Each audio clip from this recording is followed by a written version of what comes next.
The Dukes of Dice are brought to you by Game Toppers, Packing Bear Spray, and listeners like you. Welcome to the Duchy. It's time for another episode of the Dukes of Dice podcast, a proud member of the Dice Tower Network.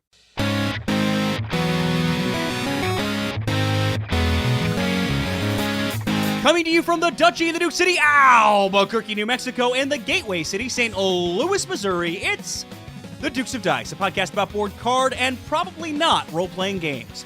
Today, the Dukes review Imperium Classics and Imperium Legends from Osprey Games. Then they take a look back at their review of Unmatched, Cobble Fog from their Dukes Double Take. And now, The Dukes of Dice.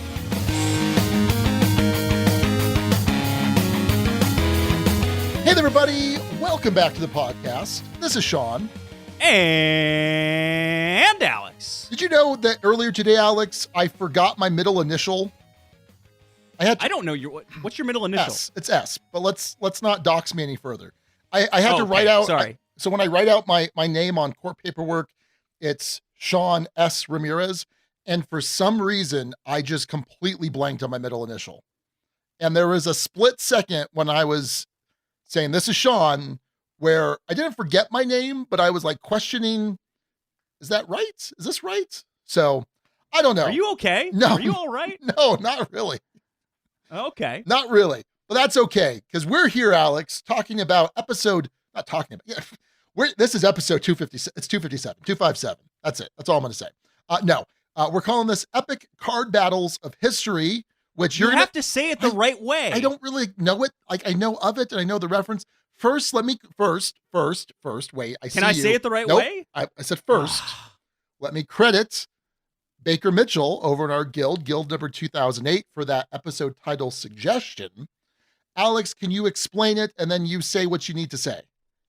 Sure. So it's referencing Imperium Classics and Legends, which are historically based, primarily card battles. That game is, as well as Unmatched, which is more historical characters battling primarily with cards, with some miniatures too, but, a card-driven game. And then it's referencing the popular YouTube series, Epic Battles of History! Which, I don't know. I didn't quite do the voice, but it was pretty close. Yeah, good job. Thanks. So thank you, Baker Mitchell. We get help naming all of our episodes from that aforementioned Board Game Geek Guild, which again is guild number 2008. Definitely go check that out every other week when Alex posts the Dukes on Deck, because you can help name the episode, also contribute some thoughts to the various games that we will be talking about during that episode. We've got runners up for the episode titles, which we'll give you at the end of the episode. All right, Alex, how you doing? How you feeling coming off this triumphant 7-year Duke-iversary episode? Oh, I'm feeling great. I mean, look, I'm coming off of one vacation and then immediately heading on to another. Haven't felt in rhythm at work, but I'll talk about the previous vacation. This was with Abby's family. This was out in a place called, have you ever heard of, Sean, Smith Mountain Lake? I have not. I had not either. This is a lake in Virginia that didn't exist before the 60s. It's 32 square miles. It's a pretty beefy lake. And my father-in-law rented a houseboat. We all had a lovely time venturing around, dodging storms, docking onto hidden coves and little beaches. My single favorite thing of this entire trip, Sean, we encountered them on day 2. There is a guy who, back in the year 2000, when he was 15 and his little brother was 12, started up an ice cream boat. And it's exactly what it sounds like. It's an ice cream truck in boat form. And they take it out on the water, and you can flag them down, and they'll pull up to you, or they have GPS tracking, so you can go find them somewhere out on the lake. And we did. We went out on speedboats and found this guy. Incredibly friendly gentleman. They do not accept tips. Sean, how much does a Rocket Pop and then how much does a Reese's Klondike bar cost from the ice cream boat? A Rocket Pop is $1.50 and a Reese's Klondike is $2.25. See, you were attempting to give something comically low.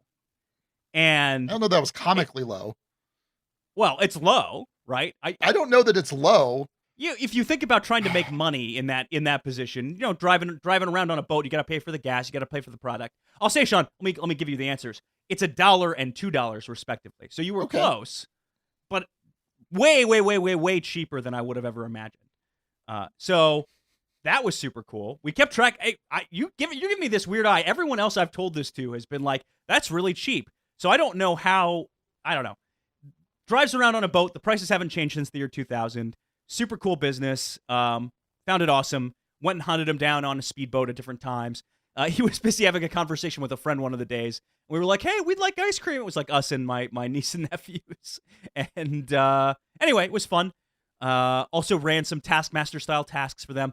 Talk about some games that we played on the boat. But no, that's gone pretty well. And then we moved a trip. We were set to do a camping trip out in California, but the smoke there is real bad. So my brother and I last second pivoted and got camping sites out at Yellowstone. So we'll be doing a hike along the Beckler River. And this might be my last episode because I could be eaten by a bear. They've been warning us a lot about bears and bear safety in the lead up to all this. So wish me luck on not getting eaten by a bear. Okay, Alex. So if you were to pick up Reese's Klondike bars from Walmart, a 6-pack costs $3.27. So they're making a $9 profit. All right. That seems fine. That seems totally fine. Yeah, that's fair. My ice cream prices are apparently way off. I will say, when you buy these things individually, I don't know. It doesn't make any sense. Fair enough. I literally proved that it does make sense. Cheaper than I expected. I think my pricing is anchored to, say, getting custard here in St. Louis or getting like a nice custom scoop of ice cream from Clementine's, which is an awesome ice creamery in town. And those tend to be more like $4 to $5 to $6 per thing you get. But, that's a more premium product than a Reese's Klondike. In any event. Would you pay $20 for 2 microwaved, previously frozen White Castle sliders? I would not. Because I think you would. I would not. Wow. Whatever happened to Watchdog Alex?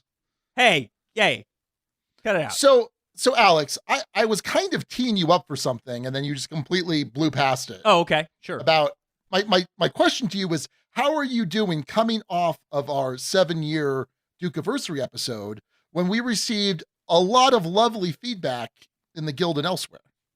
Yes. Yeah. A lot of wonderful notes. Thank you to the guild for the wonderful notes of appreciation, which we requested and then received, and that told us that I guess this part of the show will be the favorite for a lot of people. Huh. Okay. So wait. Okay. Let me get something else straight. Is this your 3rd vacation in like 6 weeks? No, it's like the 2nd one. When were you in Florida? Oh, okay. Yeah, I forgot about that. Jeez. Okay, look, man. It's been stressful times in pre-parenthood. Well, so that's what I'm wondering. Do you have paternity leave separate from vacation time? Okay. The short answer to that is because of some complications. This is not worth getting into in any real depth.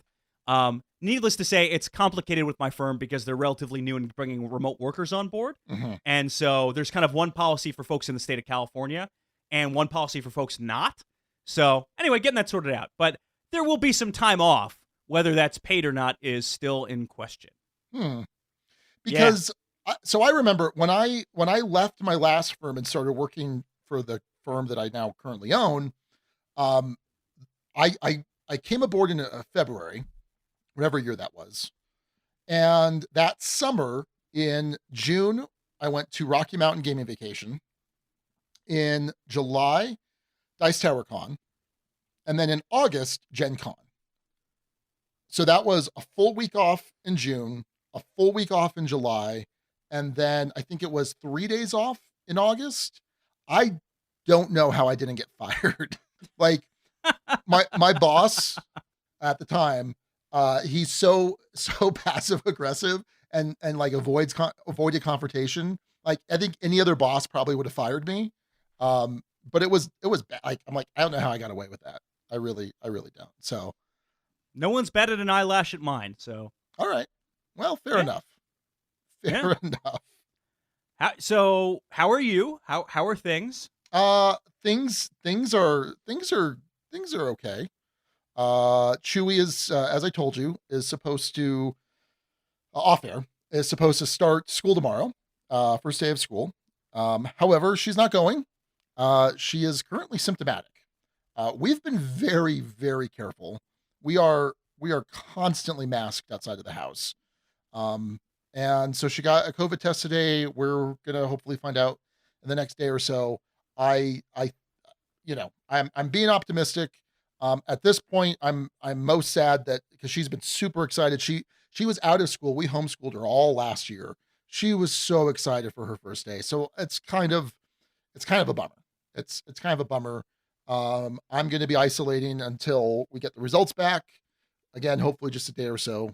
Um, so yeah, that's that's how I'm doing, Alex. Maybe that's why I'm a little weird right now. Okay. But hey, Well, I was going to say, separate from all this, and kind of going back to your thought on guild thoughts, all the lovely guild thoughts, you have seemed more energized about the show since that last episode. yeah, no, I think so. So what I've been doing is I'm participating in other communities out there, like I said, the tabletop Titan community, which is a Warhammer 40k show, well, mostly 40k, and I don't know. I'm like, if I can invest time into these other communities as a as a watcher, surely I can invest some time into my own community as a content creator. So yeah, I've tried to be a little bit popping up more on the guild. Which one of the things that did come up is whether or not we want to start a Discord or not. If you remember, Alex, we had a very ill-fated Slack channel, but Slack kind of fell to the wayside altogether. Um, the BGG guild, the BGG system is pretty archaic in a lot of ways. And so there are some thoughts about, at least I've had thoughts about Discord.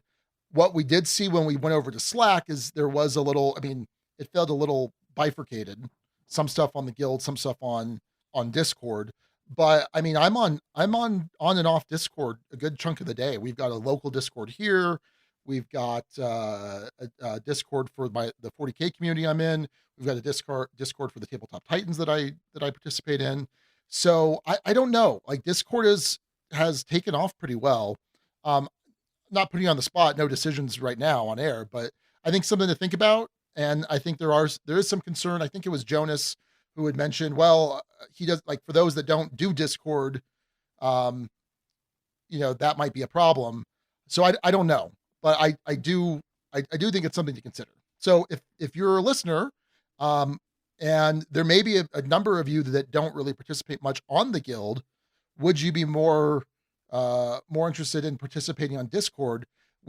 The thing about Discord is you have all these different channels within our channel, right? So it could be setting up games, like I think BJ was saying, might be easier to set up games. Might be easier to, I mean, whatever. I don't know. Something to consider for sure. Cool. I don't have a strong opinion. I do know I was terrible at reading the Slack when we had that. Just absolutely the worst. So I'm familiar enough with Discord. I usually use it to play Rocket League with my brother, is the primary use case I have for Discord. It seems like a decent spot, but we've also been so guild reliant, it feels a little bit weird to change off of that. That being said, I think BGG's forum system is not the best, so I don't know. I'm not sold either way. Could be convinced. Okay. Well, I'll do my best. Actually, I don't know that that's true because I don't know how I feel either. I think I'm leaning more towards it than I am against it, but yeah, I don't know. If it created more discussion and more interaction and more fostering of community, then I think I would be all for it. But I think it would kind of need to be almost at the cost of the guild.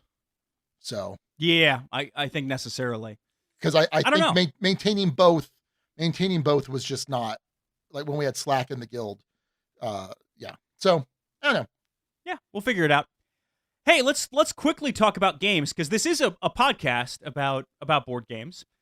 Sean, though, you actually have something that is sort of board game adjacent to talk about to start. Yeah, so I was looking at my recent plays, and I did want to get in a bunch of plays of our review games, plural. And so I got in a bunch of plays of that. I have gotten some other plays in, but they're old stuff. Chewy and I have been playing Splendor. She's really been enjoying Splendor. that's been interesting. Raquel and I played Russian Railroads last night. Last night. We've been playing just kind of some old stuff. It's been really hard to like sit down and play a new game, and learn it and process it and whatnot. So we've been doing a lot of older stuff. Um, so and the other thing that was kind of interesting is we did get a lot of feedback that, again, while this is not going to become a tabletop miniatures podcast, people were interested in hearing about it. Probably, I mean, in some kind of dosage or smaller doses, so to speak. So that was interesting. That was interesting to hear. I don't know that that's necessarily the universal feeling out there, but I will say my escalation league, I played in round 4. I won my round 4 game, which I was convinced I was going to lose. So I'm playing this Warhammer 40,000 escalation league where every 2-week round, the point value goes up. The armies get bigger and bigger. I played against the Adeptus Mechanicus, who are these kind of cyborg dudes.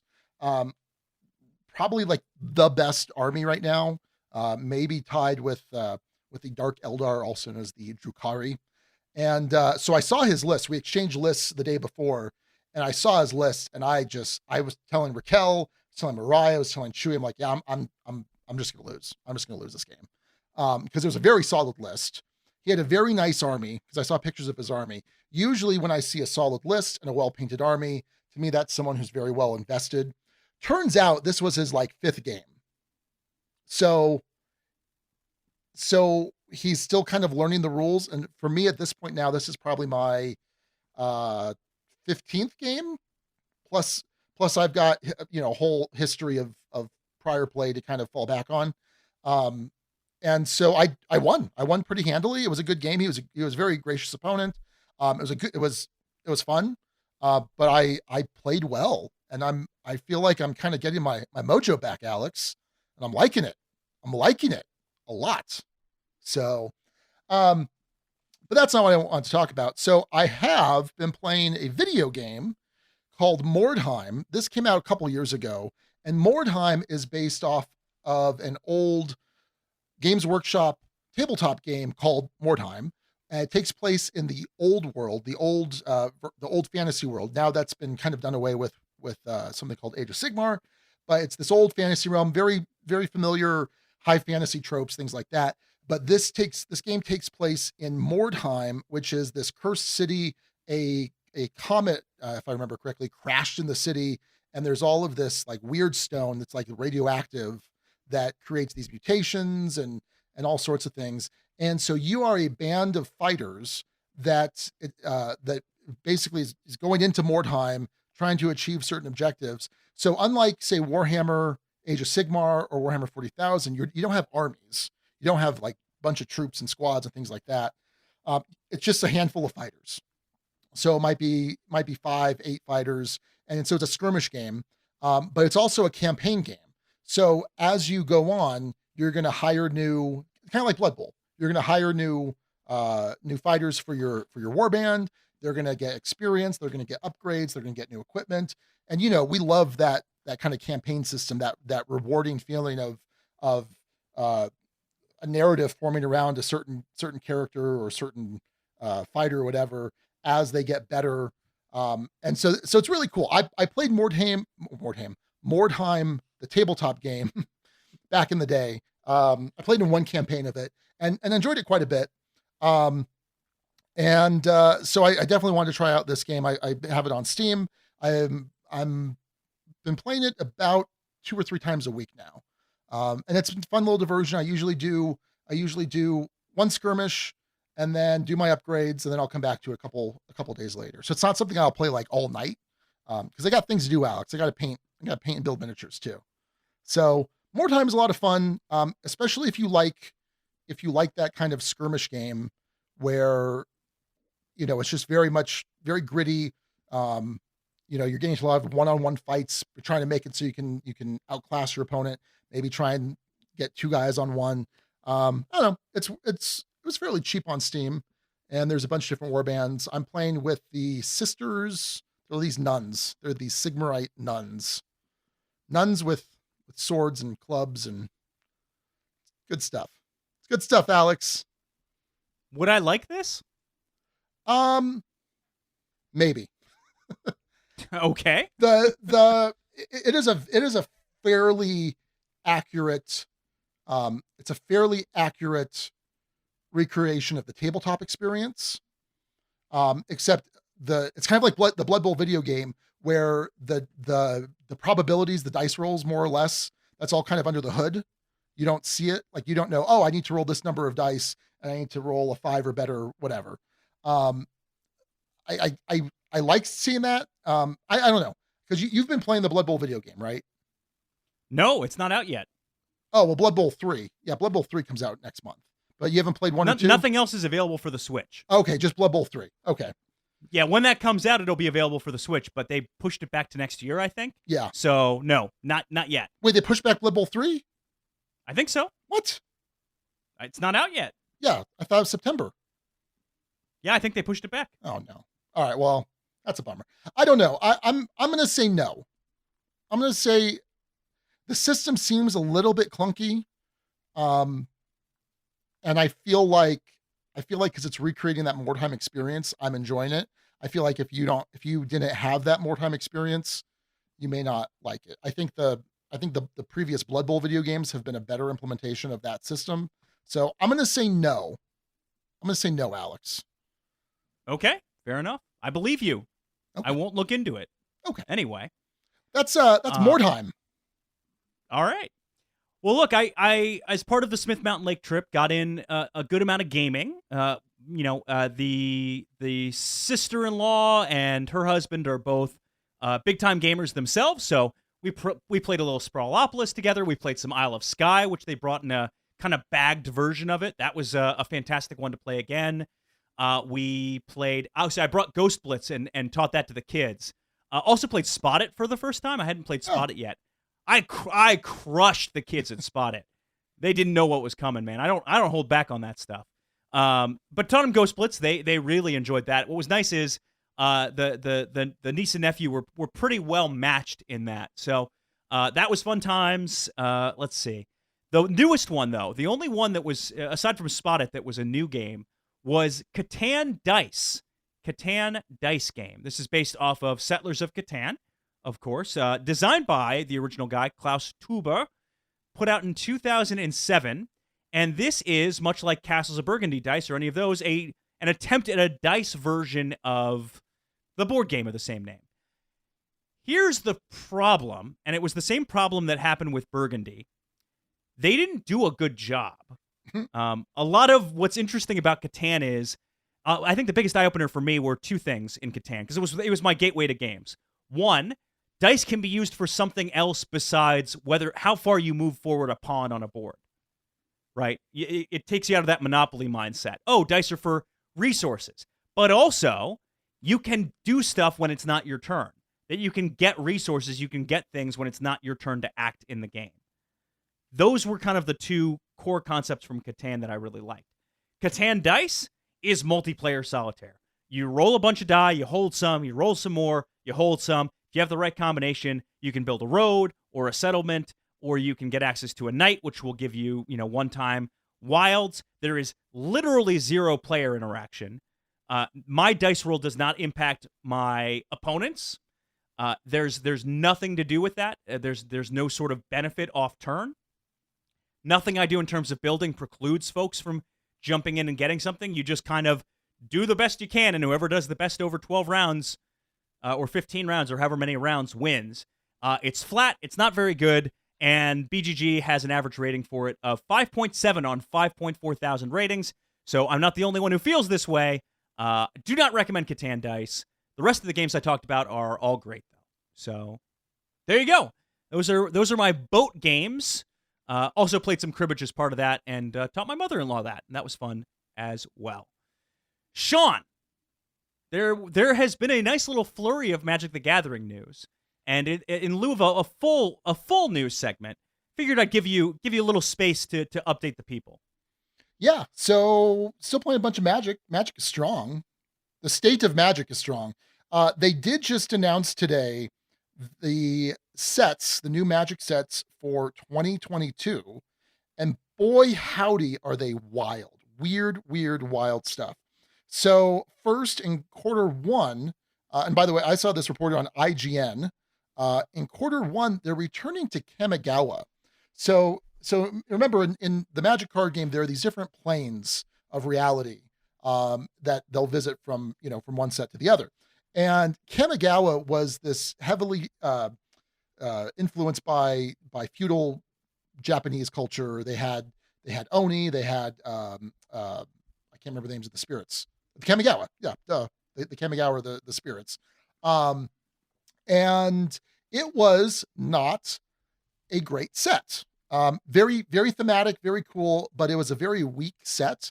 And so it's not remembered very fondly for a lot of players. This is because it came just after the Mirrodin set, which was a super powerful set. And so R&D kind of reined it in with Kamigawa. So this is something that's really interesting to me, right? This new one is called Kamigawa Neon Dynasty. And it's a future Kamigawa 2,000 years after the original Kamigawa storyline, and it's filled with neon, ninjas, and cyberpunk samurai. That sounds weird. That sounds super weird, but I totally dig it. And so here's the kind of interesting thing to me. We've seen in the Magic storyline large jumps of thousands of years, but like not a lot changes. Like it's still a lot of these like high fantasy settings, whether it's, a 2,000 year difference or whatnot. This is kind of imagining like, well, what would this look like if there was a similar advance, I guess, in technology with Magic still thrown in there after a 2,000 year period? I think that sounds pretty cool. I'm on board with that. So that's quarter one. All right, now it gets even better. Quarter two, the next set is called let's see, Streets of New Capenna.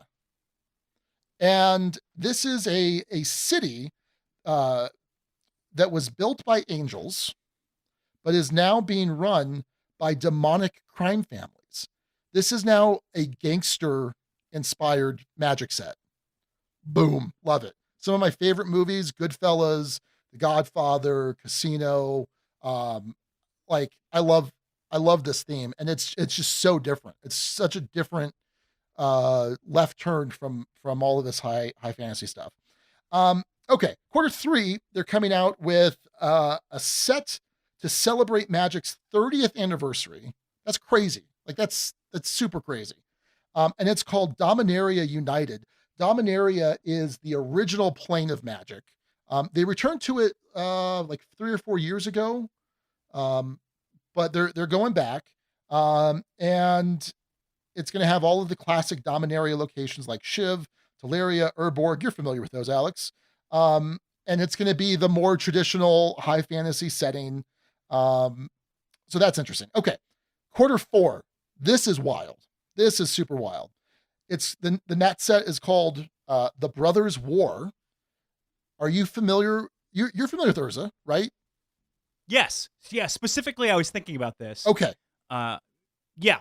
In the context of another announcement that you don't want to dive too deep into, but of which there's been at least some public discourse about, I was thinking about my only familiarity with kind of the lore of Magic centers around Urza and that whole period of time. Right. So Urza and Mishra were these artificer brothers that originate way back in the day. The first look at the Brothers' War was the Antiquities expansion, which I believe was the second expansion after Arabian Nights. I think it was Arabian Nights, then Antiquities, just right before I got involved in playing Magic. And so now they're diving back into that because, I mean, Antiquities was at that point expansions were new. It wasn't a really fully developed narrative experience, although there were all these novels that came out. All of the poster Brothers' War stuff fleshed out some of the story, things like that. So it's pretty interesting. It's pretty interesting. I'm excited for that. So yeah, very interesting stuff coming out next year. This year was weird because we had Strixhaven, which was like Harry Potter, Magic colleges. There was, I'm sure it was Kaldheim. Yeah, Kaldheim is the beginning of the year, which was like this Norse inspired thing, which was, it was okay. And then right now we do have the Adventures in the Forgotten Realms, the D&D crossover, which has been fantastic. Oh, it's been super good. And then coming out next month, we're returning to Innistrad, which is the spooky plane. It's classic like gothic horror themed stuff. And there's actually these two sets kind of coming out together-ish. One is like vampire focused, one is werewolf focused. So it's been an interesting year, but next year sounds really cool. I'm very excited for especially those first two sets because they are so different than the typical high fantasy setting. So that's what I got, Alex. Future plays. I mean, great. Sounds wonderful. Well, good deal. Well, that's what we've been playing, as well as the news, all kind of sandwiched into one segment. After the break, our review of Imperium Classics and Imperium Legends. Well, Sean, the Game Toppers 3.0 Kickstarter is in the books, and thanks to a whole bunch of backers, Game Toppers had a heck of a Kickstarter campaign, more than $800,000 raised to get more Game Toppers, new features, all sorts of fun stuff headed folks' way. Wait, did you say 800,000? I did say that amount. Yes. Oh my goodness. It's a ton of money. Sean, did you make it in time? Are you part of that group? It's over? It's over? Like over? No, it's done. I'm sorry you missed your window. But the good news, Sean, is that if you keep an eye on the Game Toppers LLC website, the late pledge manager should be open in the near future. Take a look there, and you can still get in on all the fun, get the newest features, get yourself a Watson, or get yourself, I don't know, whatever you want. Awesome game mats, rails, something cool to really take your gaming experience to the next level without getting a fully dedicated gaming table, which is exactly what Game Toppers is all about. Check them out, GameToppersLLC.com, because if it ain't a showstopper, it ain't a Game Topper. When it comes to history, playing What If, thinking of alternate versions, whose technology, whose tactics reigns supreme is a constant game.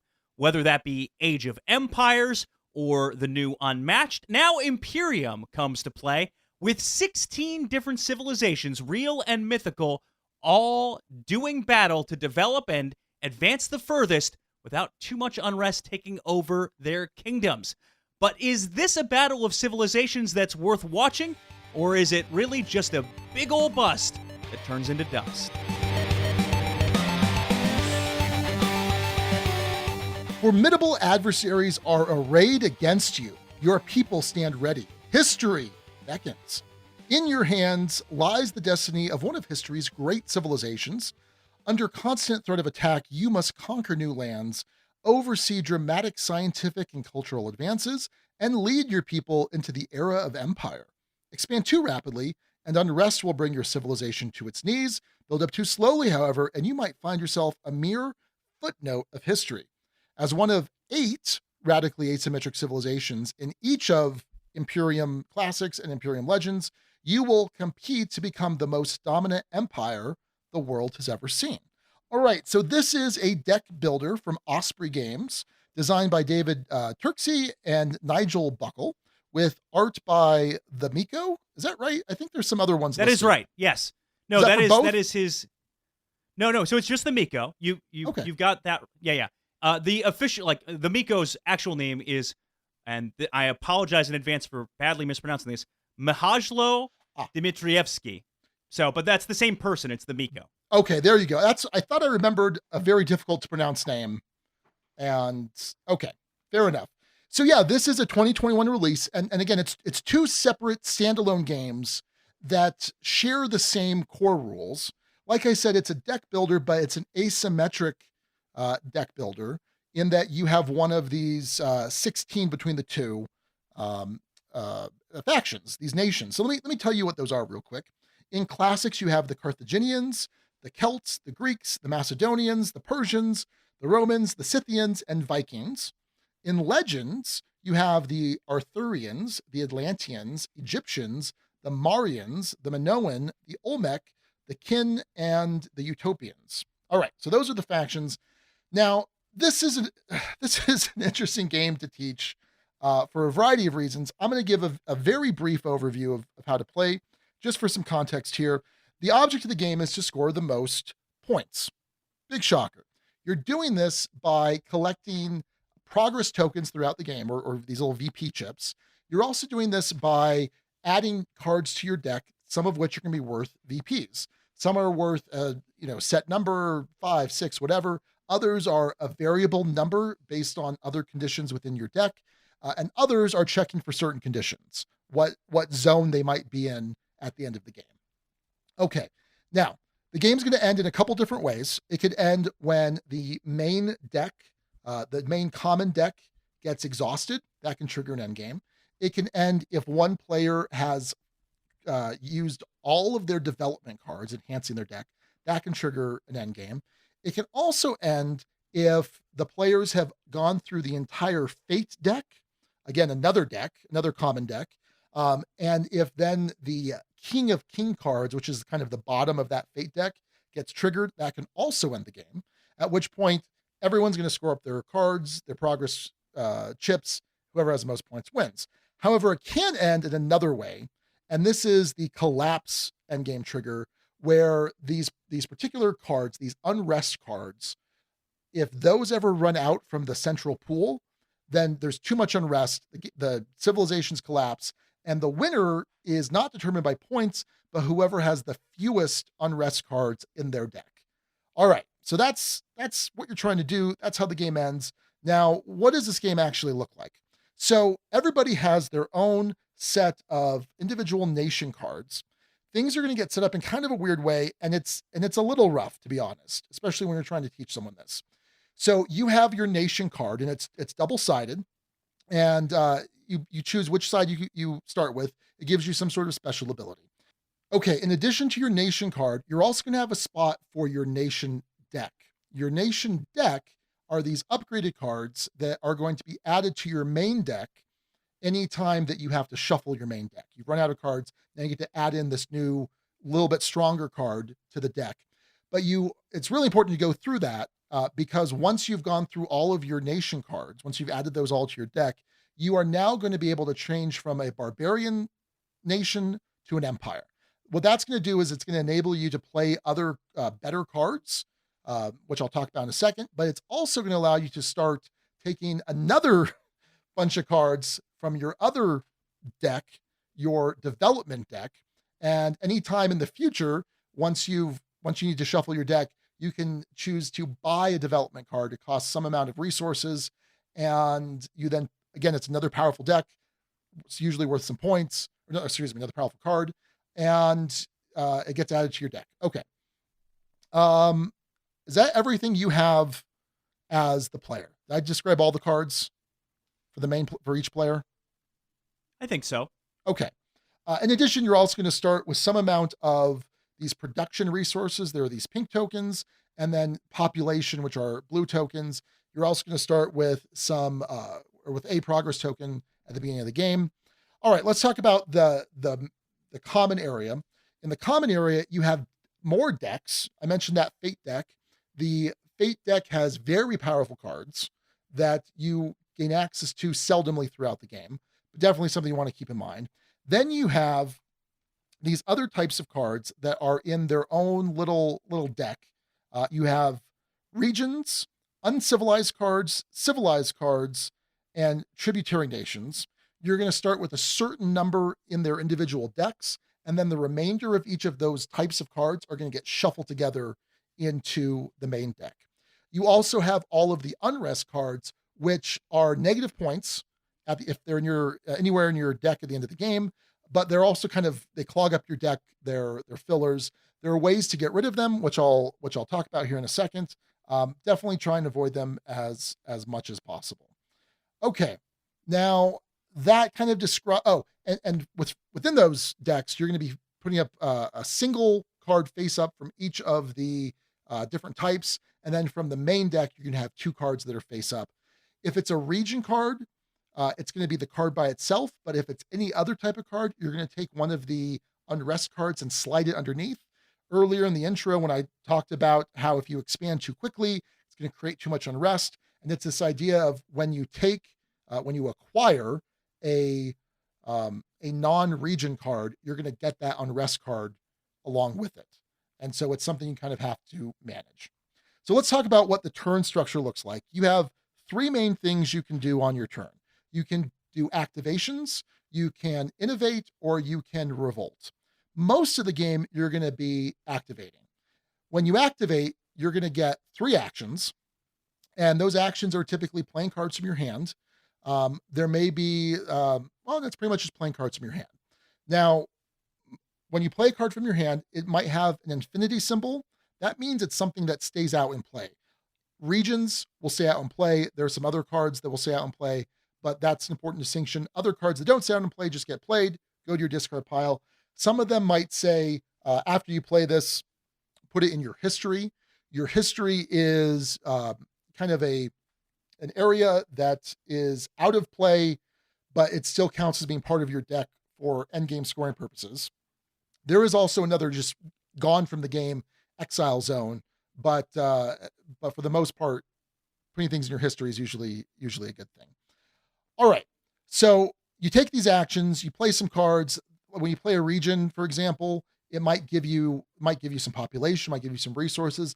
It will usually, I think almost always, allow you to garrison a card, which is a super cool mechanic. Whenever you garrison a card, you take a card from your hand, you tuck it underneath that region, and you're like, okay, cool, I've thinned my deck. Well, hold on there, sir or madam. You've thinned your deck temporarily because there are a bunch of effects, whether they're attack cards from other players, that might make you abandon a region, which means it goes from in play to your discard pile, along with anything garrisoned there. Or you may choose to abandon 3 regions of your own, plus what's ever underneath there, in order to play your glory card, which is what gives you access to those very powerful fake cards. So it's this sort of temporary thinning, which is pretty interesting. Some of the cards, when you play them, may give you the ability to acquire or break through to get new cards from the common area into your deck. Now, if you're going to acquire a card, it's usually easier and or cheaper, but the problem is when you acquire a card, you're going to take any unrest that's underneath that card in the market. If you break through, you just get that card and you leave that unrest right there for someone else to pick up later. You don't have to worry about it, but it's usually going to cost more in order to do that. Interestingly, you can also break through for a card type that's not there. So for example, there may not be a tributary card out, the blue cards, and you may have a card that says breakthrough for a tributary. Well, there aren't any there, so you're actually allowed to start flipping over cards from the main deck until you get a tributary. Boom, you've got that. That's kind of interesting. All right, so that's the action or the activate. The second option you have instead is you can innovate. This is where you take your entire turn, basically, you discard your entire hand, and then you get to break through one card of your choice. So that's always an option. The third option you have is you can revolt. This allows you to take any number of unrest cards in your hand and return them to the unrest pile. So if you've built up a bunch of unrest and you've crafted your hand so you've got 3, 4, 5, whatever, boom, get rid of all of them. The other option is back during an activation, you could spend some amount of resources or population or even discarding cards to get rid of them, but at one action a pop, which is not super efficient and it costs you some stuff. So those are the 3 different things that you can do on your turn. And at the end, there is some cleanup where you're going to be choosing to maybe discard some cards, drawing back up to hand size. Additionally, you take a progress token from the supply and put it on one of the cards out in the market. This is sort of an incentive for people to get cards that may not be as exciting, but once they get built up with enough victory points, that might be something that you consider. And then that's your turn, and play proceeds clockwise. At the end of the last player's turn, there's the solstice phase. Then you might have certain cards in play that allow you to take some sort of effect during the solstice. But yeah, you keep doing that until you've reached one of the end game triggers, add up the points, whoever has the most is the winner of Imperium, whether it's classic or legends. All right, Alex, what was your understanding of this game, or what was your knowledge of this game before we decided to review this? I had seen some buzz about it. I had heard some good things. I am always inherently intrigued by asymmetricity in games, whether that be scythe, whether that be root, whether that be Oath? Just kidding. no, not oath. Unmatched would be another example, and I actually think it is a fortuitous situation that we're talking about this game the same week as we're taking a double take back on Unmatched, for reasons that will become clear as we talk about in the review. That's not a good sign. Is what? I'm reading between the lines. That's okay. That's all right. So for listener context, I have not told Sean anything about my thoughts on this game, about any of the plays, anything at all about my experience. But Sean is coming in fearing the worst.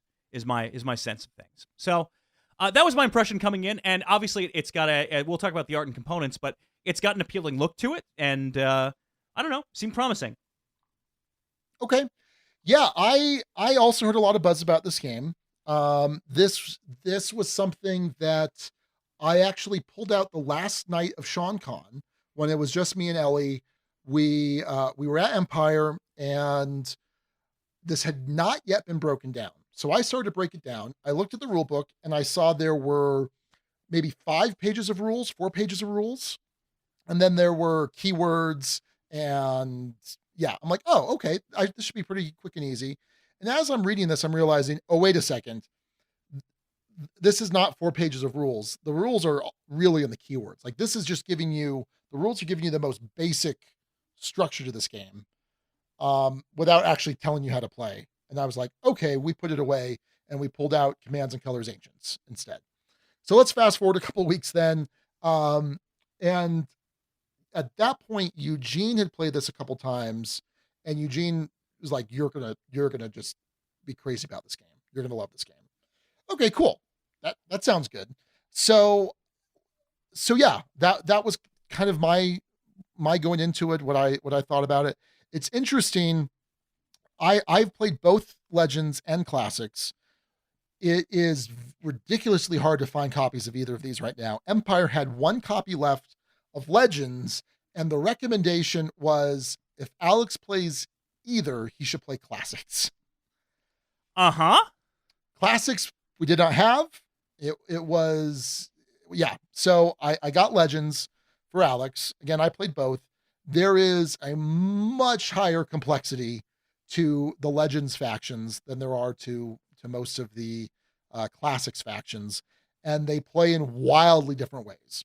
The way I kind of thought about it is, when you play Magic, you typically have people playing fair decks where it's like, okay, I'm gonna get some creatures out, I'm gonna tap with creatures, I'm gonna remove some of your cards, whatever. But then you have combo decks where they're just doing their own thing. They don't care about attacking in the normal way, and they're just doing everything to get their combo together. And most of the Legends decks are basically combo decks that are, while it's the same basic structure of gameplay, they're doing it in a vastly different way. So I think that if you're not a fan, Alex, it's because I had you play the wrong version of the game first. I almost think that you would very much enjoy Classics, and you should probably never play Legends.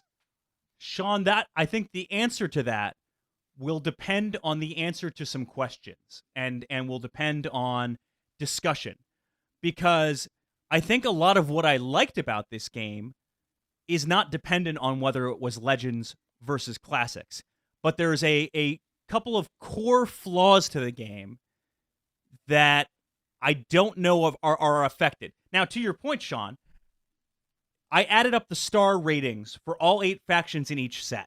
Oh, okay. The game rates the factions by difficulty.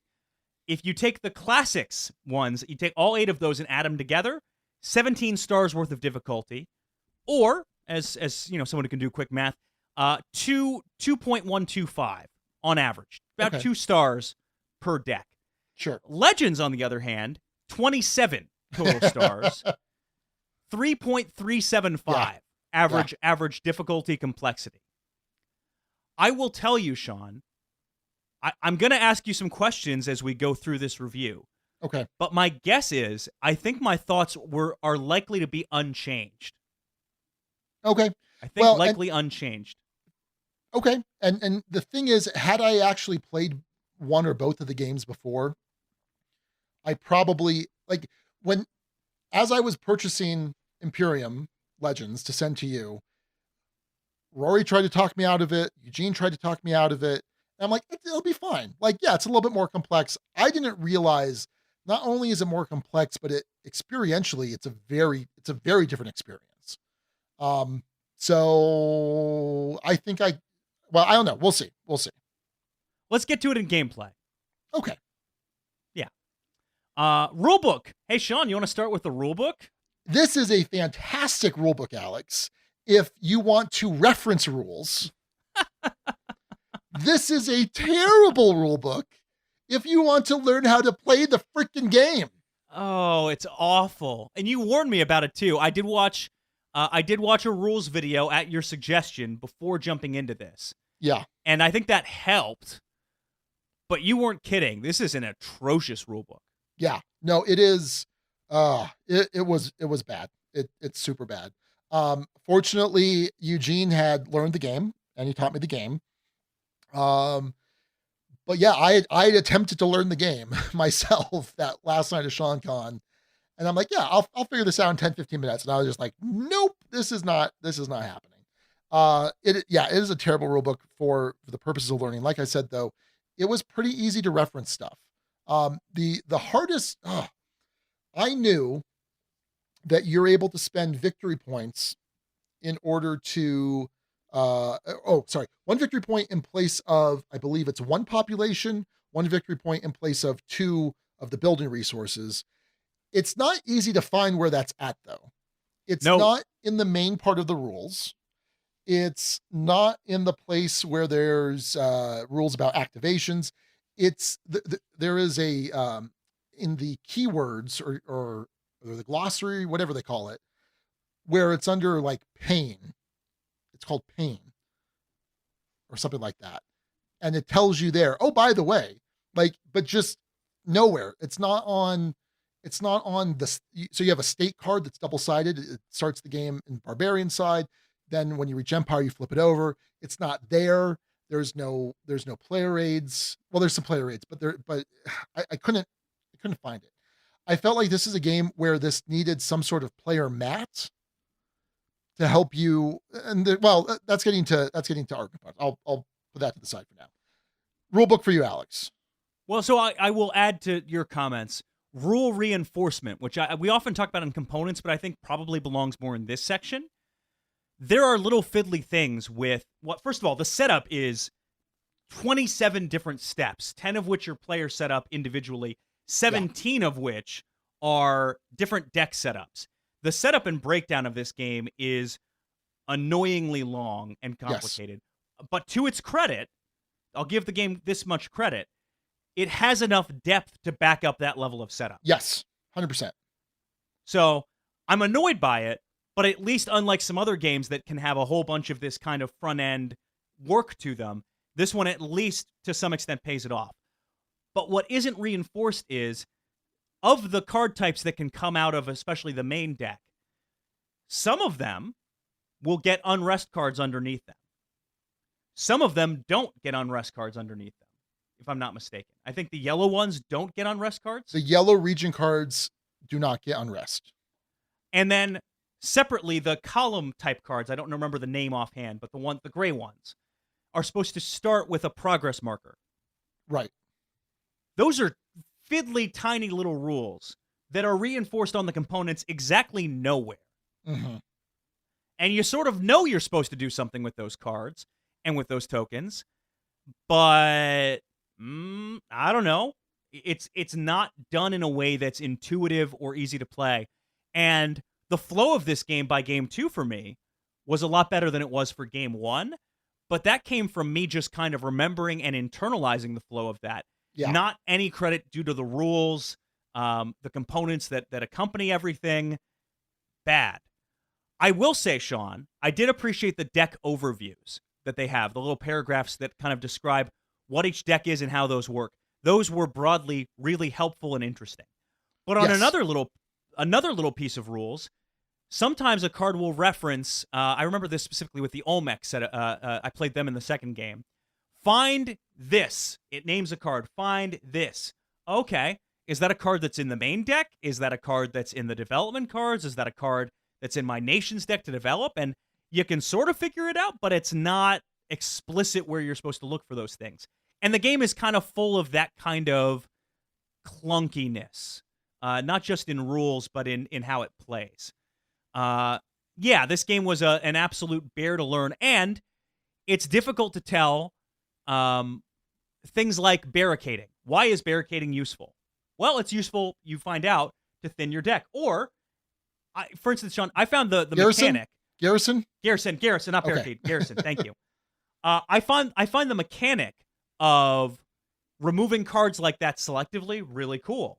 I find the idea that I can only play certain types of cards during this one point in the game when I'm in a barbarian form, but I can't play them when I'm in Empire form, and vice versa. I can acquire cards that are Empire cards that I have to wait to actually play.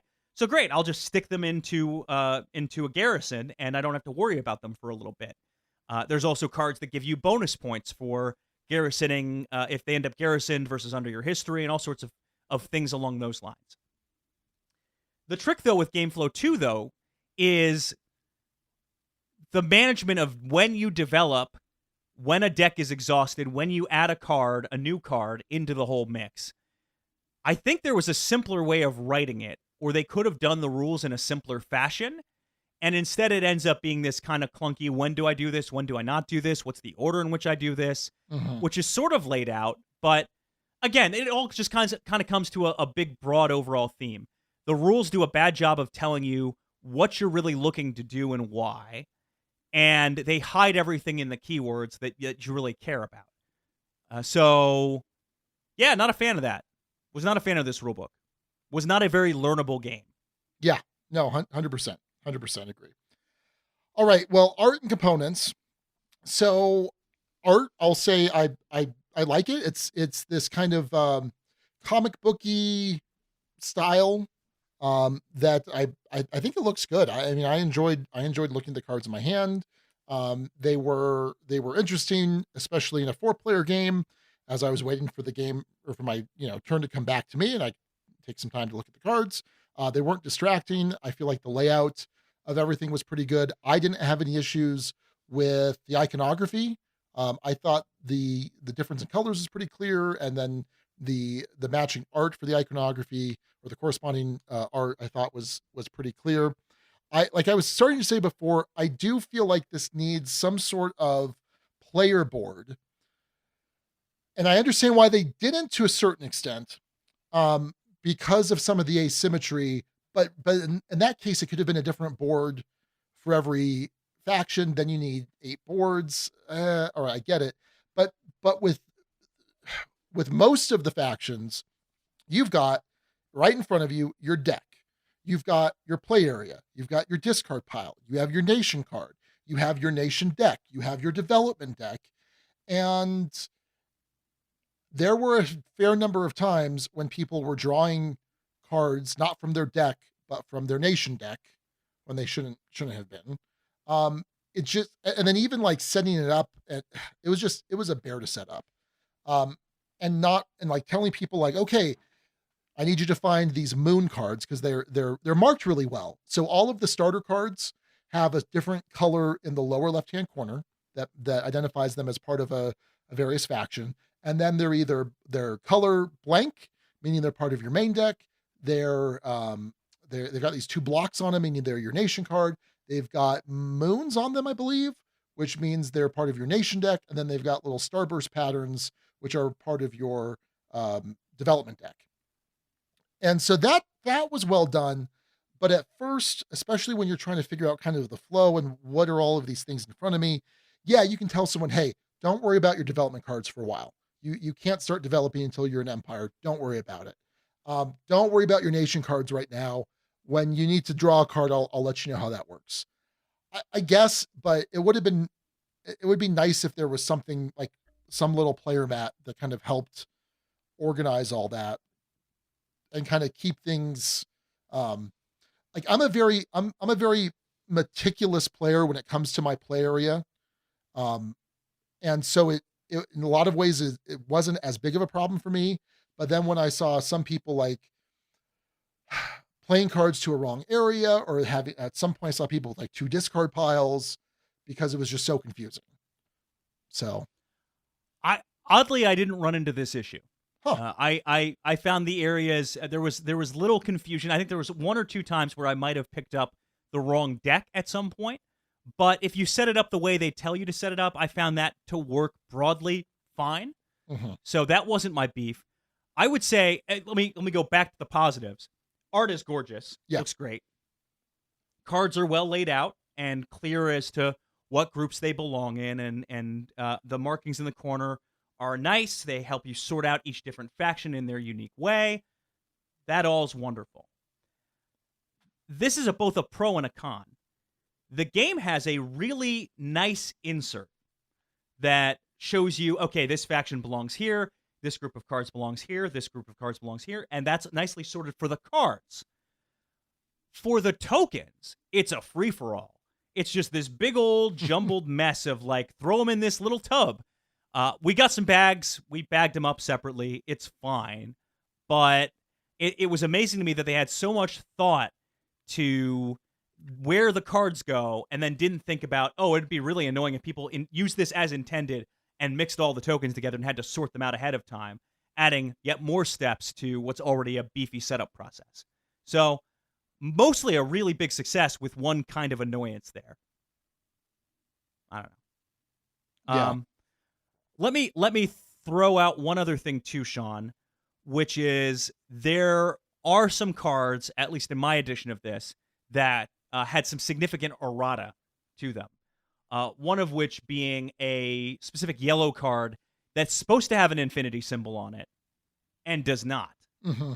And the problem was that came up early enough in our game where it completely undermined our understanding of how you garrison a card, and because, well, okay, it says you may garrison a card under this, but it doesn't stay out. So what are we supposed to do?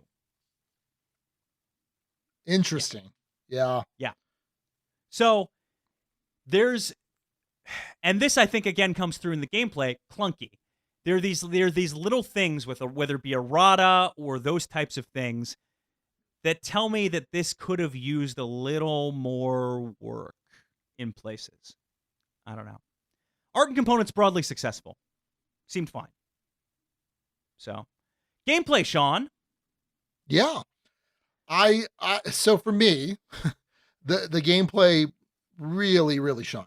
I now I have some player count issues. Yeah, I can see the look on your face. All right, so cat's out of the bag. Alex hated this experience. I will never play this at 4 players again. I will never play it at 4 players. I liked it pretty well at 3. I liked it quite a bit at 2. I think at two or 3 I will play it. Now, I also do have some issues with scalability, and there are certain things that are affected by certain nations are more powerful at smaller count games, and certain nations are less powerful. Yeah. Anyway, the inverse is true. That's kind of a problem, but I want to come back to that in a little bit. This is a deck builder, where you are building your deck and thinning your deck. There's thinning that is mostly permanent. There is thinning that is temporary, and there is this very strong deck management aspect to this game, more so than a lot of other deck builders. And I thought that was really interesting.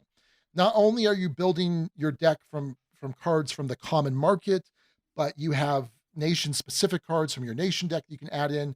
You have these development cards that you can add in, and you are incentivized in a lot of ways to really cycle through your deck as quickly as possible, because it lets you add in more powerful cards and it gets you to that empire state faster so that you can add in and benefit from more even powerful cards. So it's really interesting. Aside from just the normal, like, oh, I want to create some synergies, I want to build an engine. I felt like there were a lot more considerations in terms of, um, do I want to play this glory card right now? So remember, the glory card is what gives you the fame cards. It makes you abandon 3 of your regions in play along with any garrison cards underneath. And you're like, well, yeah, I would like to do that because I really want one of those fame cards. But at the same time, I don't want to do it because that's going to add, let's say they all have a garrison card underneath. That's going to add 6 cards back into circulation. And I'm really close to changing to Empire mode, and that's going to delay me a turn or two, which is more beneficial. I don't know. So there were this really stood out to me head and shoulders above a lot of your typical um your typical uh deck building games. And more than that, we look at a game like Clank or Dune Imperium or Arnak, where it's like, okay, it's deck building, but there's also a board. There's no board here. It's not like you're moving around things on a map and to attack one another. It's all abstracted. But this felt like that next level of complexity or depth that adding a board did for certain deck builders. This seemed to do it with the just the advanced management of the deck and the hand and the cycling and all of that. I really enjoyed it. Really, really enjoyed it. I agree with 95% of everything you just said. Except for the enjoy Truly. part. So the deck management in this is really cool. The evolution from barbarian to empire, the sort of balancing out, when do I cycle, when do I not cycle? If I've already burned through my deck and I have a really thin deck, do I want to hold off on drawing that next card because I'm already exhausted and I can't develop any further now? Do I grab this card knowing it'll be really valuable in the future to my strategy? Which development card do I go down the road of? I played my first game. I played as the faction that uses masks as a currency. I don't know them offhand. Did you play with this faction at all, Sean? I don't think so. So basically, they just have masks, and you can exhaust certain buildings and use actions to acquire cards. You have to discard masks in order to do so. But masks only score for you if they're in your history, so out of your deck. So you have to balance how much do I want my deck to include these masks, and how much, you have to balance the thinning. And I should note, I played 2 games of this. I played one of them with Patrick, the first one, and then I played the second one with Abby. So those were my 2 plays. I won both of them pretty well. I was pretty good at this game with both of the factions that I played with. Sean, how long were your 2-player games of this? My 2-player game was about 45 minutes. It was me and Eugene. We were pretty quick. I thought and especially in the second game, we were trying to be reasonably quick. But I had the first game of this with some rules struggles and, take your pick, flow was a little bit slow, but was about 3.5 hours. And the second one of this, I knowing this going in, I set a timer once we started playing for an hour and a half. Uh-huh. And we were still, I think, 3 or 4 turns away from being done with the game when that timer went off. Wow. And it wasn't because of AP. It was because of a couple of different things. One, solstice effects, especially in the second game. I had built up such an insane solstice engine that it was effectively like having a third player at the table. Yeah. Because it was, hey, for this effect, draw a card, discard a card. Okay, for this one, gain 3 of this and discard a card. Hey, for this, get this effect. Hey, for this. And I had 5 or 6 solstice effects I had to play out in certain orders. All off of, Abby had maybe 1 or 2 of those to work off of. Mm-hmm. And then I did my turn. In the first game, I had a setup going, really cool combo, that allowed me to get 5 actions per turn. Oh, cool. Had the thing where you exhaust to get an action, Mm-hmm. and then I had another building that you could use to unexhaust a building, and then I re-exhausted it to get the other action. Right. But my turns were about 3 times as long as my opponent's turns because I had 5 different actions to play with and work with. And I had this massive tableau of different options and things to do. So there's that. And there's the fact that the end game of this seemed to never come. We got close a couple of times on Unrest in both games. Didn't happen. The main deck never burned out. It was fame in the first game, and it was development in another game. Mm-hmm. Or it wasn't, no, we didn't even end the other game because the timer went off. But it felt like one of those engine building games. And maybe this experience is completely different with Classics than it is with Legends. Maybe that's the case. But it felt like one of those where you had some satisfying turns building up your engine and cranking things. And then you had your engine built, and it just kind of stayed built for the back half of the game as it goes on way longer than you intended. And there isn't this escalation, and it just kind of flattened out and stalled. And the first game I thought might have been due to iffy rules. I double-checked 3 different times. Did we miss some kind of endgame condition? Are we not flowing the deck correctly? Is something wrong here? Did we not remove enough cards? Did we not scale the Unrest deck properly? Nope, everything was played, as far as I can tell, according to the rules. And those games went on way too long in both cases. Way too long. Yeah, and here's the thing. I think so. I don't own either game right now. I would very much like to own Classics. I don't know that I want to own Legends, and it's because Classics feels like everyone's playing the same game, just with some asymmetric powers, and Legends feels like people are playing their own games. Yep. And I did not enjoy my experience with Legends nearly as much as Classics. I think there's some cool and interesting stuff. And again, I go back to this kind of idea of, okay, if I handed you, Alex, a fairly typical Magic deck, play some creatures, attack with them, you'd be fine. You'd have some questions about certain abilities, whatever. If I handed you a combo deck that requires certain cards to be played in a certain order, take advantage of certain timing restrictions and timing rules, like, you would have no idea what you're doing. Like, it's just, you just wouldn't. And I feel like that's what happened here, and my mistake. I apologize. But here's the thing. I kind of don't blame you, because there's nothing the publisher does to indicate that that's the case between these two sets. Sure. Nothing. So hard to completely blame you for that. And look, I liked a lot of what I liked about this game was the asymmetric, how different the factions felt, and how it could feel like you're playing your own game. But Abby made this comment, and I think she's dead right. Patrick did as well. It feels like you are playing just your own game. Yeah. And then let's add in, there's little flow breakers in there, like, hey, remember, you have to add a progress marker to one of these after you've finished executing your turn. And you have to clear markers and reset your deck and do this in this order. And it gives you some lovely flexibility in how you go about doing that. But there's a lot of little, like, kinks in the system that that you can pretty easily forget about. So I loved that they were different. I loved playing, Abby was playing as the Egyptians, and she developed her deck into an empire way faster than I developed mine. She played quite well. The score was 132 to 111 was the final score of that game.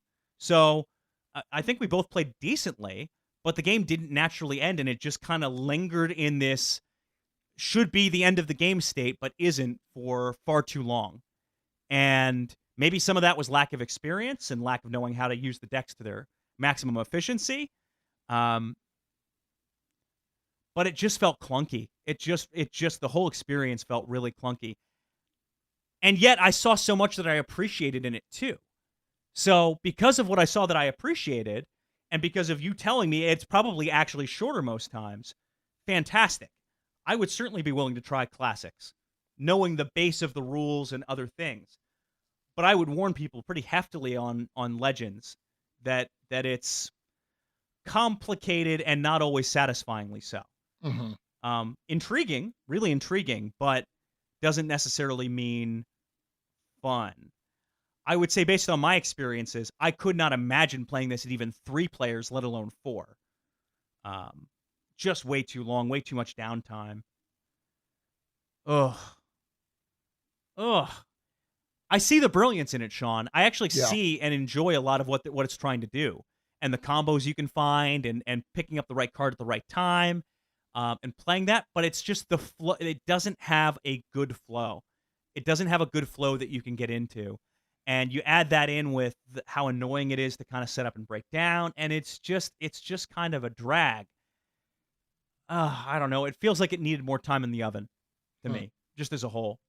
So my big complaint, which I alluded to earlier, is that it doesn't scale well at different player counts based on the nations. So let me give you 2 examples.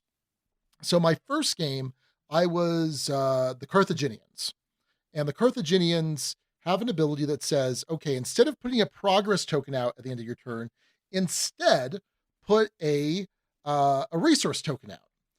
And whenever you acquire or break through a card, and by the way, whenever you acquire or break through, you get whatever tokens are on that card. Whenever you acquire or break through a card that has any production tokens on it, get double that production. Oh, okay, cool. That's pretty interesting. So if I'm playing in a 2-player game and I put production out on a card at the end of my turn, my one opponent has an opportunity to acquire or break through that card before my turn comes around, where I'm hopefully doing that because I'm going to get some value off of that. Now, it's not a ton of value. Like, production isn't like that hard to come by, but it's what this whole card is centered on. Now, making a 4-player game, I put my 1 production out. Player 2, player 3, and player 4 all have an opportunity to acquire that card before it comes back around to me. And I hardly ever saw a card with production on it by the time it was my turn. That's a little frustrating, and there's no way around that. Eugene in the first game I played with him, he had, oh shoot, I forget what race they were or what nation they were. He had something where whenever whatever happens, every other player gets an unrest from the pool. So again, my nation is weaker in a larger player game. His nation's stronger because he's not handing out 1 unrest in a 2-player game. He's handing out 3 unrest in a 4-player game. And it was very easy for him to trigger a collapse. And guess what? He's been giving us unrest all game. He had the fewest. Whereas in a 2-player game, all right, not a huge deal. So that was a little frustrating to me. And I think I would agree with you saying that it felt a little underbaked. I disagree with some of the sentiment, but in that regard, that scalability. So the built-in scalability of the game is there are cards that say 4+, 3+ on them. You remove those depending on what size game you're playing, what the player count is. But that's really it. It also affects how many cards go in each of the different types of decks, and then the ones that get shuffled in the main deck. But still, the different nations are not created equal when it comes to different player counts, and that's frustrating to me. That's my biggest complaint, though. Yeah, fair. So the clunkiness, the flow of it, you felt like you got into the flow of it decently well. The flow, yes. The clunkiest, and I agree with you. There is a lot of clunky setup and breakdown, 100%. But like you mentioned on our Goldrum scale, there's enough gameplay and depth there that I was okay with it. I do agree. It's not a thing, Sean. It's just not a thing. I know, you got to give it up. But when it comes to like putting out the victory point marker, the progress marker at the end of a turn, that always seemed to get forgotten quite a bit, or we're held up on that. I think technically the turn order, like the cleanup order, may be like discard and draw up first. And I can't remember if that's right or not, but regardless, we said, put out your marker first, and then you figure out what you're doing with your discard and your drawing, because that way, at least the next person can get their turn started. That's supposed to, yeah, and the rulebook mentions that. Is that the right order? Okay. Yes. Fair enough. But what's confusing is oftentimes in the middle of that step, you have to realize, oh, I have to develop my deck now. Wait, does it have an exhaustion marker on it? Does it not? And there's just, Again, just a lot of clunky little Yeah. things in there. So I didn't get into that. Basically, it's this idea that you cannot either add a card to your nation deck or develop a card if you're an empire state more than kind of once a go around. And there's a way it keeps track of it. And at first I thought that's never going to happen. And then I played a game where I had a very thin deck, and it definitely could have happened if that rule hadn't been there. And it's almost not worth the clunkiness. I don't know. I don't know how much better my deck would have been and my point score would have been had on 2 occasions I've been able to get an extra development. I don't know. I don't know. I don't know that it's worth that the loss in balance is worth that extra clunkiness or not. Hard to say. You want to talk theme? Yeah, I thought it was fairly thematic in a lot of ways. I mean, there was some interesting the various nation powers. Okay, so like for example, the Vikings. The Vikings have 0 development cards. They do not develop, which makes sense. And then they have an even bigger nation deck, and they can actually win just by emptying their nation deck. So there's some alternate win conditions for some of the different nations. Yeah, I thought that they tied in. One of the legends I played was the Utopians, and with the Utopians, they're all about enlightenment, and so they also don't have a development deck. Instead, they have these 2 cards that flip over, kind of like I can't remember what they're called, Marvel Champions, but you progress through them.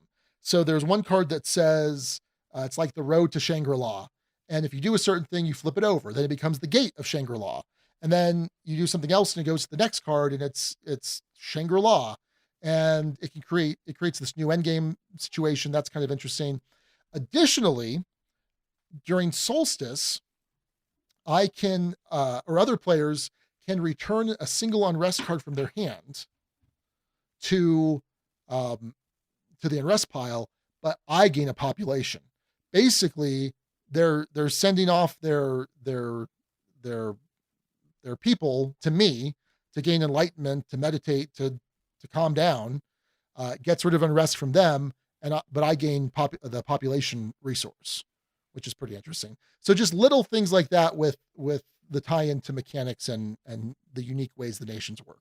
Yeah, I agree. And for instance, you didn't mention them, but the Atlanteans are an interesting one, where you sync cards and you start off as an empire and then devolve, I think, into barbarian state, or maybe not even that, over the course of the. There's some interesting factions that work in different ways. I found the differences between them really fascinating, and I think it uses that space well and ties in well to at least the flavor of what a civilization is or what you imagine them to be. So I think from that perspective, very successful. Well, Alex, we had one guild thought, and that could be tied in with how hard this game is to get your hands on right now. D. Shannon said, I was super excited to finally get to play Imperium Legends this weekend. We played it at 4 players, and it was an absolute slog.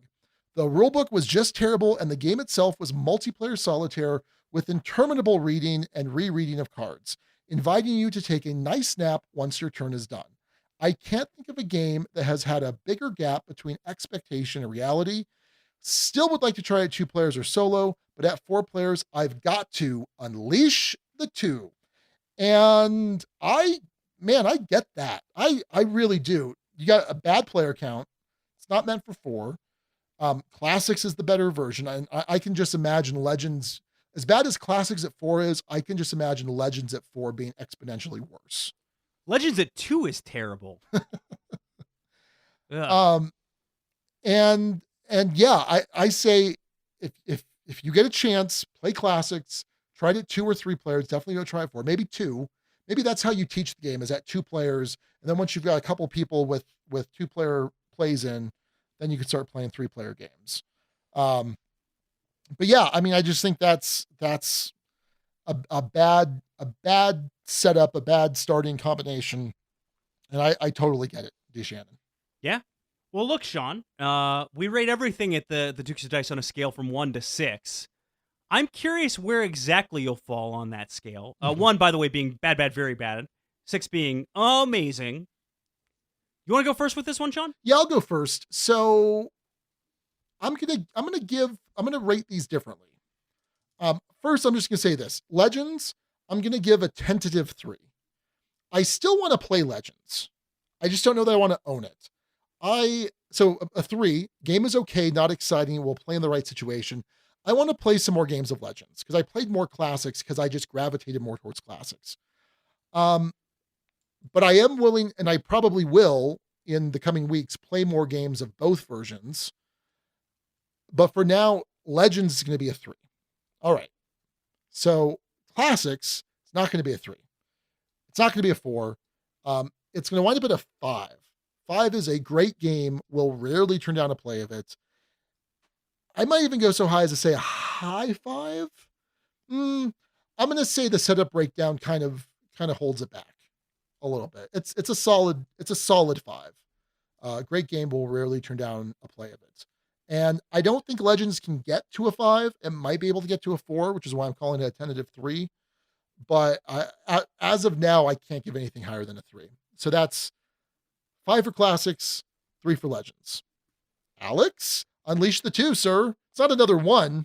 Well, it's not going to be a 1. Okay. I liked this experience far better than I liked Oath as an experience, Okay. as an example. But yeah, Legends as a set, probably 2. The game system as a whole, based on what you're describing, it seems like Classics probably plays a little bit better. I'd be willing to kind of tentatively give the system a 3-ish, 4-ish. It has so much potential, and it's clearly brilliantly done. I like the ability to remove things from your deck and play around with that. Try and manipulate your card draws in addition to manipulating and having cool combos, looking for opportunities in the market. There's some cool stuff going on, but both game experiences were so bad. So bad in terms of them just being clunky and not ending as quickly as they needed to. So for that reason, Legends, the only one I actually played, gets a 2.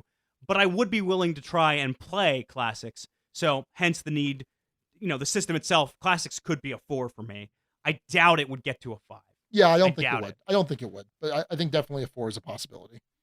Yeah. So can only rate what I played, though. And what I played, I did not care for too much. So I'm with you, D. Shannon. A 2 for me. Game has some merit, but has significant issues. Could be a little bit better than that, honestly, than the score would indicate. I just haven't played the version of the game that is that. So there you go. That's our review of Imperium Classics and Legends. Sean with a split score, a 5 and a 3. 5 for Classics, 3 for Legends, and a 2 from me for Legends, but potential for Classics should I ever get my hands on it. You are listening to the Dukes of Dice, proud members of the Dice Tower Network. For other great shows in the network, check out dicetowernetwork.com. Back to Alex and Sean for this week's Dukes Double Take. Next up, the Dukes Double Take, episode 232, Exploration, my dear Watson. We were looking back at Unmatched, Cobble and Fog. And Sean, we were of similar minds on this game, ultimately. I gave this one a 5. And I said, look, although Abby isn't a fan, personally, it fits my taste perfectly. It plays quickly. The asymmetric people you control in this game, super well done. Presentation is gorgeous and really was a reflection of my taste for the game, not necessarily how often I was likely to play it. Sean, you gave this one a 5. You said you wanted a little more meat on the bones for that skirmish-style game, but you loved the system as a whole, and your plan was to get all of Unmatched. And there has been more and more Unmatched to get as time has gone by. Sean, I'm pretty sure you've played this since, yes? A bunch. I've played this a bunch. I still love the system. I own Cobble and Fog. I own the Jurassic Park, the two team set. I own the Buffy one, which is awesome. I have the Legends one, and And then I got sent the Beowulf Low Red Riding Hood one, advance from Restoration. So yeah, I love this system. This is still, it's still a 5. It doesn't quite make it to a 6, but this is a great light skirmish game. Interesting card play, very tactical, asymmetric powers, very thematic powers, for whatever characters you're playing. You can mix and match all sorts of things. This game is awesome. It is super awesome, and I really enjoy it. It's interesting, that comment. I want a little more meat on the bones for a skirmish style game. I'll just leave that there for now. Yeah. We'll come back to that in future weeks, Alex. Yeah, I'm sure we will. Look, Sean, I think, as I said earlier in the episode, I think it's interesting that this came in the same week as Imperium, because to me, the speed at which you can set up and play this and still get that different flair and flavor and feel for all of those characters is brilliant. I love this system. It's just one that situationally I don't get to the table as often, just because the folks I typically play with aren't as into it. That being said, love the system and think it shines. I love how fast it plays, how different it feels. It gets you that asymmetric tie-in. So yeah, I'm not budging anywhere. It's still a 5 for me, but haven't played the system as much as you have since we last talked about it. Guild had a couple thoughts on this. Jeremiah Brammer said, I have played Unmatched 4 times recently, and just in this set alone comes 2 boards and 4 distinctly different characters. You could play this many times over without buying any of the others. Overall, a 5 could become a 6 with time. And Sean, I would say, I thought there was an outside chance this would become a 6 for you on the double take. Yeah, and I thought so too. And I think that I did want something just a little bit more complex, but that I think that's a minority opinion. And I think that's I think it's far more broadly accessible. And I think that they would be fools to change what they got, because it's a fantastic system. And it's something where, again, comparing it to say Imperium, after I get a couple more plays in the coming weeks, and once it's kind of out of our system, in the group, I suspect I might get another play of Imperium a year-ish, whereas I will continue to play Unmatched numerous times over the years, or in a given year. Raquel really liked this a lot. Mariah liked this a lot. Rory likes this game. Like this is something that will come out quite a bit. In fact, you know what, man, we wound up playing Targi the other night. Raquel and I did, and I don't know why I didn't think of Unmatched. We should have played Unmatched. Dang it. Here's the thing too, Sean, is there can, for Restoration games, at least in the case of this and Downforce, have this sneaky longevity that not every game has, where I have thought of and wanted to break out Downforce far more often than I thought I would when I initially played that system in that set. It has had a lot of staying power. Sure, and absolutely. I think because of the continued support for Unmatched, it has also continued to have staying power. So credit to Restoration for that. So good job. BJ from Board Game Gumbo with his comment on this. We still played Unmatched all the time. Cobble and Fog is still my favorite set, but we have had fun mixing and matching all of the heroes from different sets against each other. And yeah, again, staying power. So there you have it. That is our double take of Unmatched. Cobble and Fog stays at a 5 for me, stays at a 5 for Sean, with strong praise and continued plays. Before we wrap things up, though, the best of the rest, the names we did not quite pick for this episode, but maybe we could have. Sean, start us off. Why don't you start us off? You never like starting off. No, because you're gonna do a voice. Is there a voice for one of these? Isn't there? Oh, yeah, kind of. All right. First up, Alex Bestecki with Choose Your Fighter. See, aren't you happy I did that? Aren't you happy? I think round 1, fight. I don't know. I more like giving you guff over not doing a voice than doing the voice myself. Choose your fighter. Anyway. How's that? Yeah, awful, abysmal. No, he's referencing that you would choose your fighter in Unmatched, as well as, again, that sort of asymmetric player selection type of deal for something like Imperium Legends. So, good pick. And then Blaine Miley suggested dreadfully civilized. So oh my goodness. Woo! That was Woo. bad. Dreadfully civilized. No, you know what? I like it. Dreadfully civilized. That got even worse. So that is combining, obviously, the Civ building element from Imperium. And then is that like a Penny Dreadful reference? Because it's... I think it's specifically referencing kind of the monsters and some of those types of things in, I don't know. It's all referenced on the guild, but that's my sense of the name. Okay. All right. Good job, Blaine. Good job, Blaine. Next up, King Everything is Splendor with Buckle Up! Referencing, hey, buckle up, this could be a really rough review, and also the designer's name is Nigel Buckle. He referenced for Unmatched, buckle up for an action-packed affair. Or for Yellowstone, where I will be heading the day after we record this. Buckle up, it's camping time. So there you go, good name. And then in comes the Name Father, Steve O'Rourke, with Fog, Steam, and Rain. Oh, but wait, Rain is not spelled R-A-I-N, it's spelled R-E-I-G-N, like a reigning king or queen, and that kind of ties in Imperium as well. So you have, Fog for Cobble and Fog, Steam for all of the geysers and thermal activity. At Yellowstone, there were a lot of attempts to work in Yellowstone. Y'all, I wasn't anticipating that, because it wasn't a core focus of the episode, I'm just saying. And then Reign, as in, of course, the Reign of Empire. So good name from the Name Father. And then finally, Jimmy DM90 with Literary Classics, referring to the classic civilizations, and also, of course, the literary classic characters included in Cobble and Fog. All right. Good job, Guild. As always, we couldn't have done it without you. So thank you. Well, Alex, I hope you, as a person of leisure, enjoy your 8th vacation this summer. Get some rest, because I may have some work for you when you get back. You may have some... Oh, no. So... I haven't been informed. By the way, for those listening, I have not been informed as to what this work is just yet. And nor will you be. Nor will you be anytime soon. Oh, no. Oof. Okay.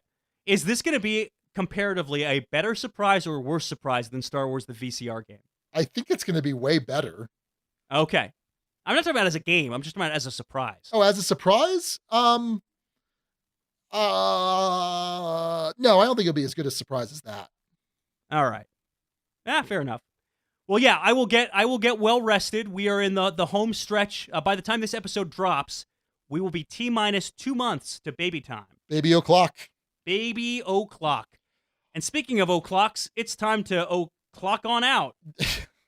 So that's going to do episode 257. Thanks again to Baker Mitchell for the title, Epic Card Battles of History. You gotta say it right. Go ahead, do it. Do it. Epic Card Battles of History! Until next time. John! Alex! Begin! Okay, bye-bye. Bye-bye. I'm out. I'm done. Thank you so much for listening to the Dukes of Dice. Today's episode was recorded in the Duchy on August 24th, 2021. Our theme music provided by Carbohydro M from his Prime Legacy album. The Dukes of Dice are a proud member of the Dice Tower Network. For other great board gaming podcasts, check out DicetowerNetwork.com. And for all places in the Duchy, go to DukesOfDice.com. Find us on Twitter at Dukes of Dice. Join in conversations on our Board Game Geek Guild. Find us on Facebook and subscribe to our YouTube channel. Thanks to our sponsor, Game Toppers LLC. You can find all of their cool stuff at GameToppersLLC.com. Remember, if it's not a showstopper, it's not a game topper. We'll see you back here in 2 weeks. Until then, game on.